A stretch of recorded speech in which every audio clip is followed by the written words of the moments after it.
halfway down the steps from where we were staying. The lieutenant was halfway in his bag and out. He didn't get out either.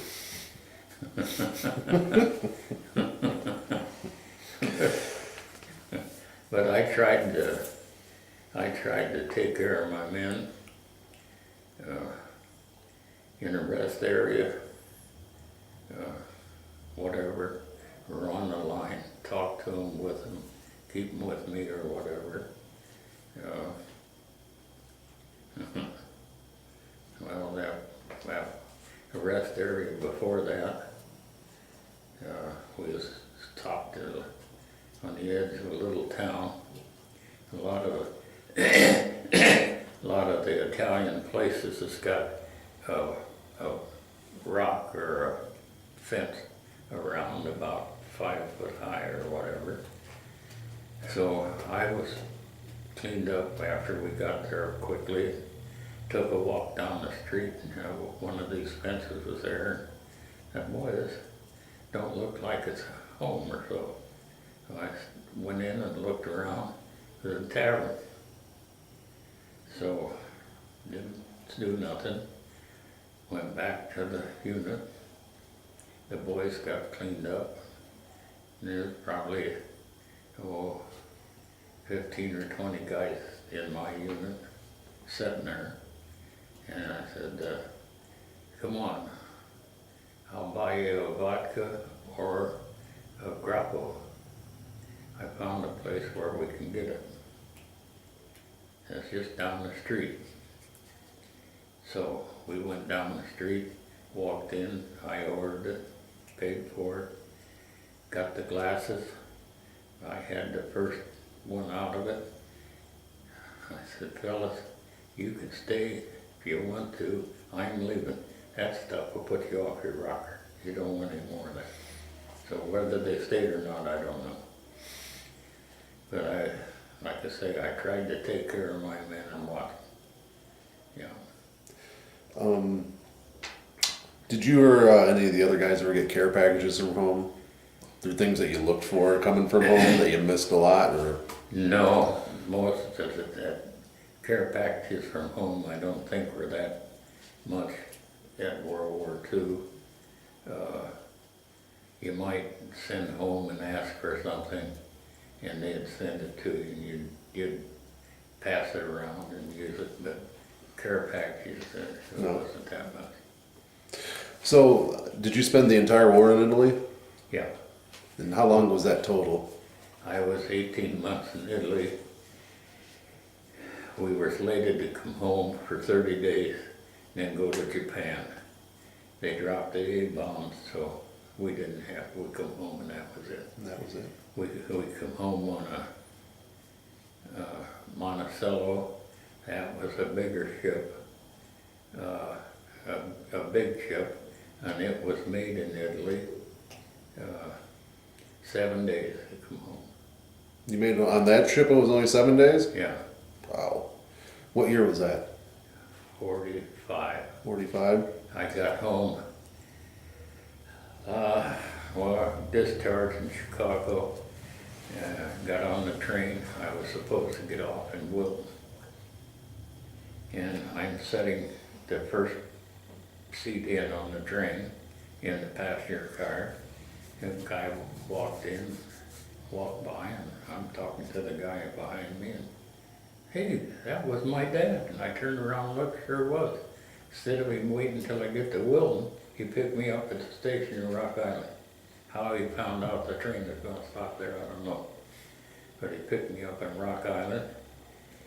It was probably 11:15, November the 10th. So I can say I got home November the 11th, 1945. Wow. So on the, how was the trip on the Monticello back home different than the trip over? It was great. It was smooth and good. It was big. You could move around. I talked to a couple of guys in the outfit or company. I said, let's see if they'll let us go up on the upper deck we'll take our blanket and sleep there tonight, 'cause it would just roll back and forth, up and down. The sky was just absolutely beautiful. And they wouldn't let us go up that far. How did, when you and other veterans came back home, how did people react? How were you regarded? Was it the same kind of environment where people would say thank you for your service or thanks for going over? No. The first day home, I wore my uniform downtown. People would look at you, say hello or something, and that's about it. There wasn't any things like they are today. Did you remain in the service after being sent home? No. So once you were home, I was going to join the National Guard. When I went to find out what they were here, the only thing that was here was the Air Corps. And I didn't want the Air Corps. was it hard to adjust to being back in the United States? No, I don't think so. Just relieved to be back? Yeah, yeah. What was the first thing you did when you got back home?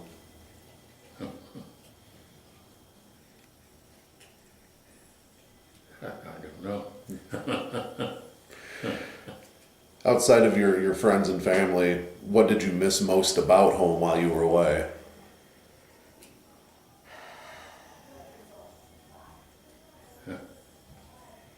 Well, you miss your parents and your brother, people you knew, was in school with, wondered about them, so on, but that's about it. You know, when you were sharing with us earlier about getting 2 hot meals in a day, and then that's also after spending time in foxholes where you said it, you alluded to it, we did everything in the foxhole. We slept there, shaved, ate, our whole lives was there. So I imagine at some point in time, just the luxury of being able to sit down and have a warm meal Yeah. probably felt like heaven at some point, huh? Yeah. Yeah. Here's life membership to 34th Division, and there's a little story on the back. Okay, we got a good picture of that, and then we'll make sure we get, oops.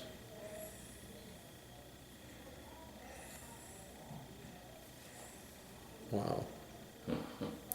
You brought some other stuff to show us too, didn't you, Richard? Well, I brought it in case, We can if you want to see it. we can take a look at it.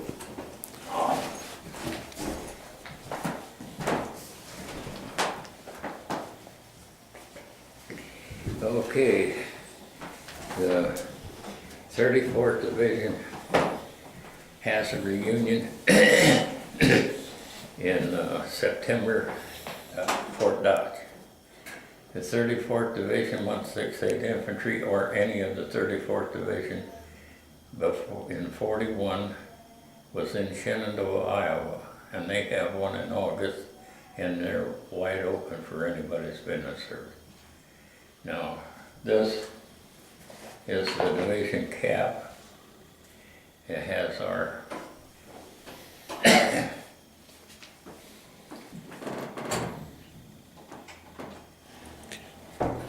this is 168 Infantry with the Expert Infantry badge. That's the unit, or the regiment, 168. Now, if you want, Got her. that's my discharge. Wow. This is the division insignia. This is the regimental unit. They call it the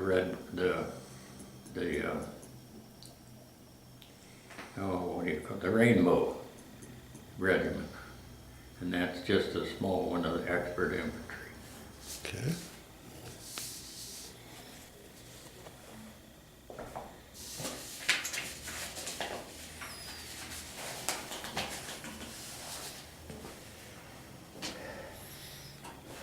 Now, well, I'll get this picture off first. I have to find it.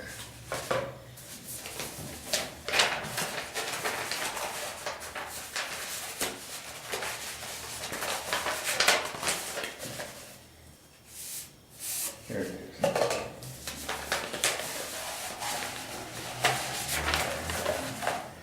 We went to a 34th Division reunion in Des Moines. This guy, well, I'll tell you, this guy and two others was standing out of the room where we was going to have our meeting. He had this cap on. I walked by and I'm thinking, my God, what is that cap? I don't know. Where are those guys going? I don't know. So, as the meeting got started, this is one of the presidents of the unit, introduced this guy. He is an Italian. The other guy was an Italian that he was with. The younger one was his grandson that lived in Omaha. He talked all of this out. His grandson told us what he was saying. What he was saying, after 65 years, he come over to thank 168 Infantry for relieving him out of the prison north of Rome. He was captured in Russia, and it all says, marched down to Italy in the wintertime. He almost died. But he come to that reunion probably through his grandson, and to thank anybody for relieving the prisoners of war. Wow. Then as he got done, he says, anybody that was 168 Infantry, hold up their hand. That's the regiment that relieved the prisoners of war north of Rome. He gave us all a hat like he had on. Wow. I'm gonna show this up real close here, quick like.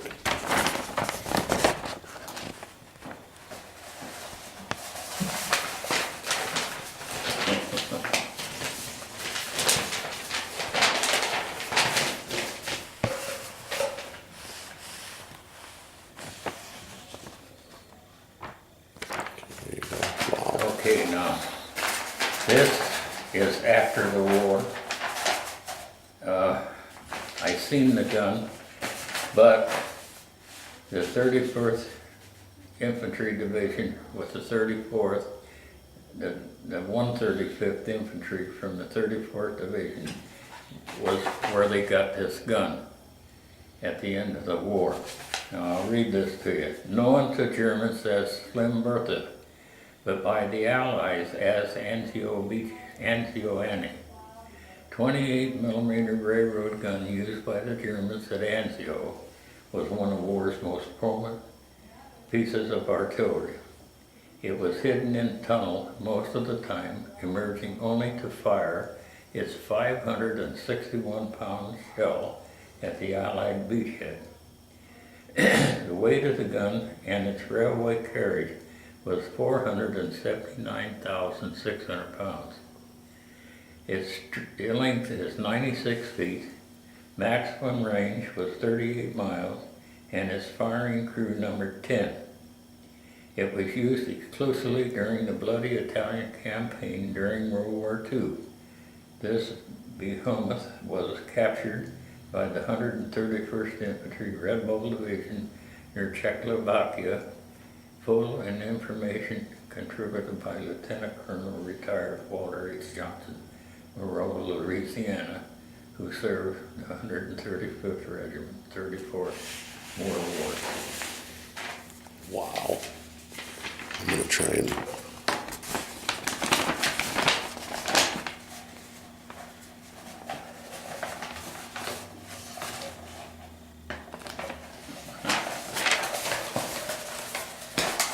Now this one,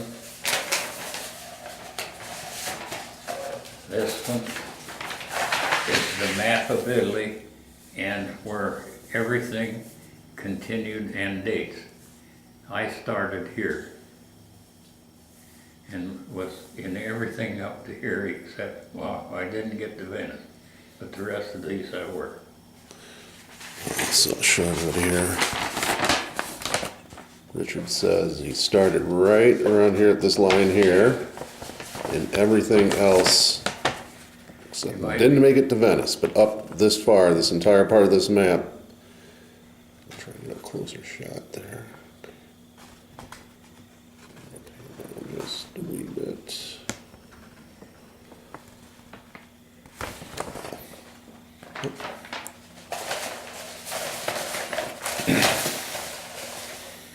Now here,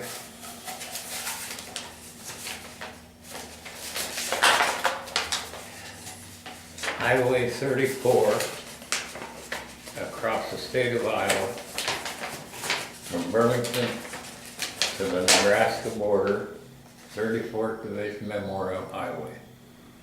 This is a sign, 34th Divisione da Francia, USA Red Bull. The same thing. There's two highways in Italy as memorial highways to the 34th.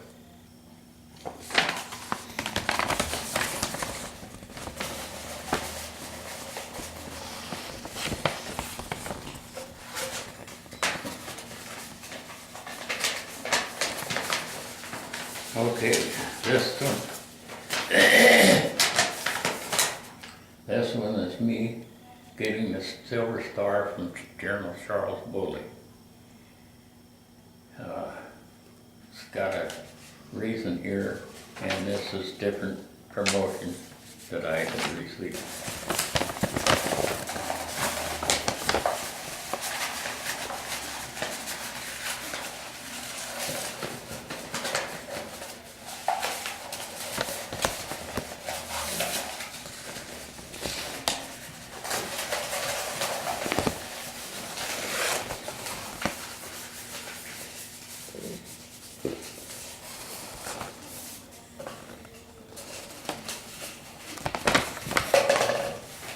Yeah, I got it really down a little.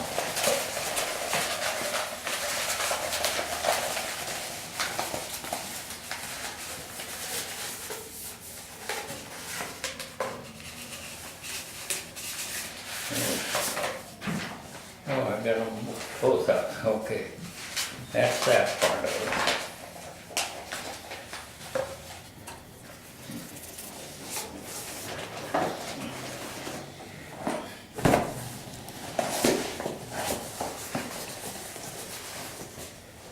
This is the Purple Heart Medal, 2 oak leaf clusters. That means the second, the third time wounded.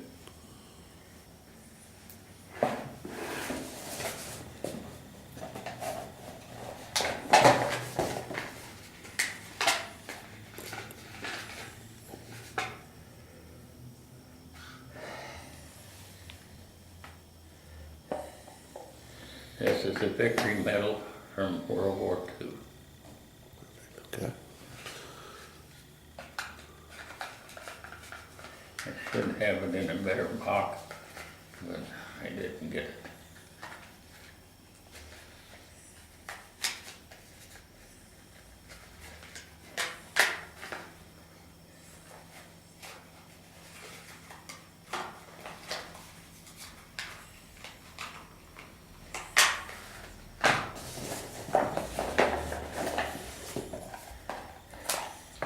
And this is European theater with three major battles. It's from Rome to the Arno River, and from the Arno River to the Po Valley, and then it's from the Po Valley to the North Apennine Mountains to the end of the war.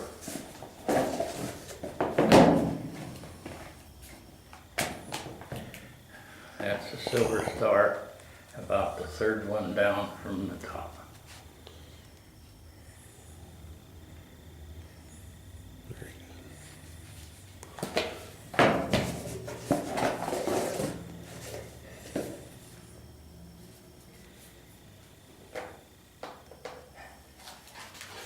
And that's the Bronze Star.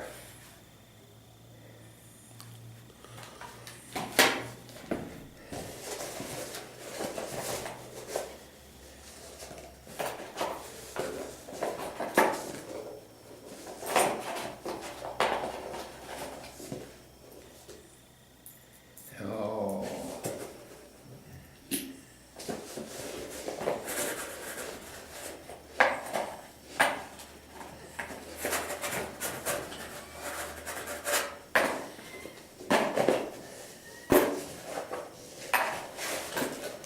You know, I don't remember what that one is.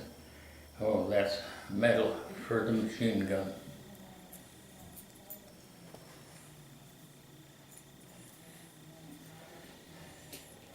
This is metal for expert rifle. And that's my ready platoon sergeant.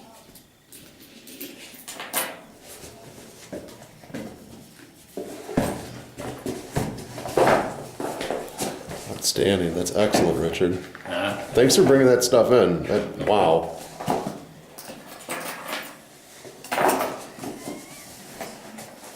Oh, Richard, I forgot this.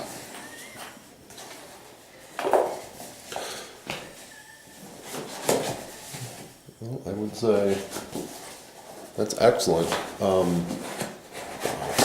Yeah. Yeah, that'll work. This, you won't be able to show, but I can tell you.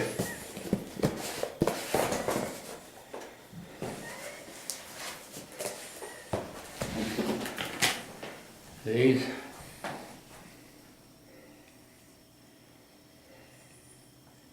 Camp Landing, Florida. Okay, this is the kind of barracks we stayed in Florida. And this is Lawrence Prophet and me. This is Kurt Utley from West Liberty.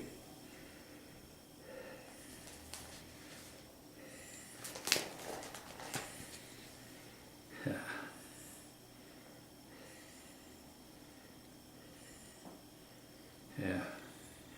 Okay, now here's the Fort Meade. The letter I sent home. Well, I had all these guys' names and addresses when I come home. The folks had a chimney fire, and that done my uniform and the address book. Oh. I kept bringing the uniform downstairs and putting it in the closet. My mom would take it upstairs so I'd forget it.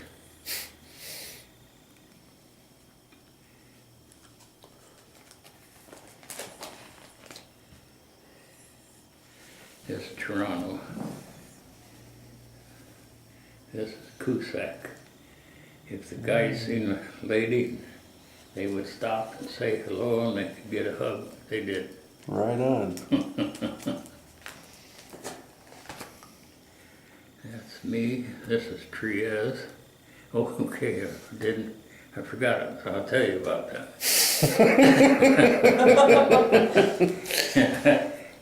In Triez, I could have went to Switzerland for 3 days or go into Triez on help run a rest camp. Well, who knows? This could end up 6 weeks, 2 months. So instead of Switzerland, I asked to go to, I was there for about 5 weeks, where we stayed in this building. Just down the street, around the corner, was, what was that artist? Can't think of him. But he's a great world-known artist that had his thing in Triez. Wasn't it Michelangelo? Or Yeah. Michelangelo? Yes, we were just around the corner from where his studio was. Oh. Couldn't get in there to look at it, it was all locked up. Okay, this is Alpha, Italy. Oh, I'll get back to this one. Yeah, we skipped that story, didn't we? Okay, I'm help running this rest camp. And I'm walking down the street one day. This young lady come up, she said, would you like to go swimming? I said, yeah, but I can't go swimming. I haven't got anything to wear swimming. She said, there's a men and a woman's place where you can get your trunks and this lap and go swimming. Yeah. She said, I'll be down tomorrow and we'll go up to a swim. So we go down to where this place is. You go in, go up to the counter, you get your trunks in the men's place. She went to the ladies' place to change clothes, and she says, we'll meet you right out here. So that's what happened. I changed, was out there, she changed and come out, and oh my God, I never seen such a black little bikini in my life. 1944. So we spent 2 or 3 hours swimming, walked back to where I stayed. She said, okay, goodbye. She went her way, I went back to my place. But as I say, I never seen a black bikini before. And that was a black bikini. Was she American? No. No, was she an Italian girl? Yeah. Vanessa. Claudia Nesta was her name. Okay, this is Alpha.